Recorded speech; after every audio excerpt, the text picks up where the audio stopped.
नमस्कार, बहुत बहुत स्वागत है आपका। आप क्रिएटिव विजन न्यूज का एक्सप्लेनर देख रहे हैं। आपके साथ मैं हूं शबाब।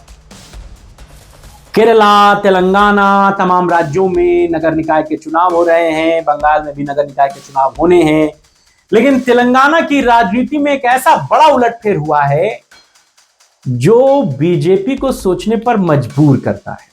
अगर आपको टीवी देखकर या सोशल मीडिया पर देखकर ऐसा लगता है कि चारों ओर बीजेपी की जय जयकार है, मोदी का फ्लो अब भी बरकरार है, हर तरफ योगी आदित्यनाथ के चर्चे हैं और बीजेपी के खूब हो रहे इन चर्चों के बीच में बीजेपी हर जगह बेहतर है, तो ऐसा नहीं है। साउथ में बीजेपी का क्या आश्रय है ये आपसे छुपा नहीं है। उधर केरला के भी पंचायती चुनाव में बीजेपी के लिए बहुत बेहतर नहीं रहा। अगर तिरुवनंतपुरम को छोड़ दीजिए, केरला में तो बीजेपी के हाथ कुछ खास लगा नहीं है। वहां पर कुछ यही कमोबेश तेलंगाना में भी उसके साथ हुआ है। जिस भारतीय जनता पार्टी ने कुछ महीने पहले हुए लोकसभा के चुनाव में राज्य की 17 में से 8 सीटों को जीतकर बड़े लेवल पर सुर्खियां बटोरी थी और कहा गया था कि तेलंगाना में किला ध्वस्त हो गया कांग्रेस का और बीजेपी ने बड़ी सेंधमारी कर ली, अब बीजेपी कभी भी वहां से बैकफुट पर नहीं आएगी, वो पंचायत के चुनाव में फुस हो गई। हाल के दिनों में संपन्न हुए स्थानीय निकाय चुनाव में बीजेपी बुरी तरह पिछड़ी है। इतना पिछड़ी है कि पहले या दूसरे नंबर को तो छोड़ दीजिए, वो तीसरे नंबर पर पहुंच गई।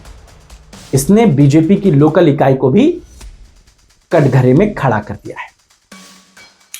अब आपको ये मैं समझाता हूं कि कैसे तेलंगाना में बीजेपी की बड़ी चूक हुई है और कैसे यहां पर ग्राम पंचायत चुनावों के पहले चरण में जो परिणाम सामने आए वो भाजपा के लिए किस तरह झटके की तरह है, ये समझिए। राज्य की सत्तारूढ़ कांग्रेस पार्टी ने इन चुनावों में बेहतरीन प्रदर्शन, शानदार प्रदर्शन किया और बहुमत हासिल किया। जो आंकड़े हैं वो इस तरह है कि कांग्रेस ने 2425 सीटों से ज्यादा जीती और पहले नंबर पर रही। दूसरे नंबर पर बीआरएस रही जिसने 1168 सीटों के आसपास चुनाव को जीता और बीजेपी जो पूरे बाहुबल, पूरे धन बल, पूरे मैकेनिज्म के साथ लड़ी थी, वो 200 सीटें भी क्रॉस नहीं कर पाई। वो 189 सीटों के आसपास सिमट कर रह गई और तीसरे नंबर पर रह गई। और लगभग 455 जो सीटें हैं उन पर तमाम निर्दलीय और दूसरी लोकल पार्टी के उम्मीदवारों ने जीत हासिल की है। अब आप अगर तेलंगाना के चुनाव नतीजों को देखें तो समझेंगे कि आखिर ऐसा क्या हुआ कि लोकसभा चुनावों की चमक इन स्थानीय निकायों में बीजेपी के लिए फीकी पड़ गई। विश्लेषक ये मानते हैं कि इसके पीछे कई वजहें हैं, जिसमें सत्ता विरोधी लहर का प्रभाव भी साफ तौर पर दिखा है।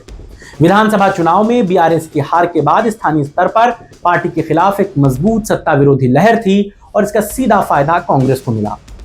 दूसरे नंबर पर अगर बात मैं करूं तो उसमें संगठन की कमी है। लोकसभा चुनाव में जीत के बावजूद भाजपा स्थानीय स्तर पर बूथ प्रबंधन और संगठन को उस स्तर पर मजबूत नहीं कर सकी जितना कांग्रेस और बीआरएस के पास है। पंचायत चुनाव पूरी तरह से जमीनी स्तर के संगठन पर निर्भर करते हैं।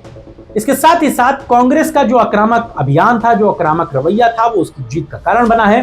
सत्तारूढ़ कांग्रेस ने इन चुनावों को प्रतिष्ठा का प्रश्न बनाया था और आक्रामक प्रचार किया था। इसका सीधा असर परिणामों पर नजर भी आया। एक अलग चुनावी मुद्दा भी था कि लोकसभा चुनाव, बात ये कही जाती है कि वो राष्ट्रीय मुद्दों पर लड़े जाते हैं, जबकि स्थानीय चुनाव में पानी, सड़क, स्थानीय विकास ऐसे मुद्दे हावी होते हैं, जिसमें कांग्रेस ने बेहतर प्रदर्शन किया। हालांकि हर चुनाव के हार के बाद तमाम इसी तरीके की बातों का जिक्र हमको सुनने को मिलता है। तेलंगाना में भाजपा का तीसरे नंबर पर खिसकना पार्टी के लिए एक बेहद वेकअप कॉल है। ये दिखाता है कि राज्य की राजनीति में अपनी पैठ बनाने के लिए भाजपा को अभी भी जमीनी स्तर पर काफी मेहनत करनी होगी। इन विस्तृत जो चुनाव के परिणाम हैं वो धीरे धीरे वेबसाइट पर अपलोड हो रहे हैं राज्य निर्वाचन आयोग की, लेकिन ये बात साफ तौर से समझी जा सकती है कि आप बीजेपी का हवा मत बनाइए। बीजेपी अगर कहीं जीत रही है तो ठीक है, लेकिन कहीं पर हार भी रही है। अगर वो बिहार में पूर्ण बहुमत के साथ सरकार बनाती दिख रही थी तो कहीं तेलंगाना और केरला जैसे राज्यों के निकाय चुनाव में वो फिसड्डी भी साबित हो रही है। ऐसा नहीं है कि सिर्फ मोदी जी का जादू चल ही रहा है, कहीं कम भी हो रहा है। अभी उत्तर प्रदेश में भी निकाय चुनाव होने हैं, इसके अलावा बिहार में और बंगाल में निकाय चुनाव होने हैं। तो इन तमाम राज्यों के निकाय चुनाव लिटमस टेस्ट होंगे हारने वाली पॉलिटिकल पार्टी के लिए। विधानसभा चुनावों से पहले अपनी तैयारियों को परखने की एक बड़ी मजबूती देंगे, तो वहीं जीतने वाली पार्टियों के लिए दूसरे रास्ते खुलेंगे। अब इन निकाय के चुनावों के परिणाम विधानसभा चुनावों के परिणाम पर कितना असर डालेंगे, या वहां की जीत कांग्रेस के लिए उत्तर प्रदेश में क्या मनोबल बढ़ाएगी, या वहां की हार बीजेपी के लिए उत्तर प्रदेश में क्या असर डालेगी, ये एक बड़ा मुद्दा है। इस पर आप क्या सोचते हैं बताइएगा, आपके राय और विचारों का इंतजार रहेगा। लेकिन बीजेपी सब जगह नहीं जीत रही, वो बहुत जगह हार भी रही है। आज की चर्चा में बस इतना ही। नमस्कार।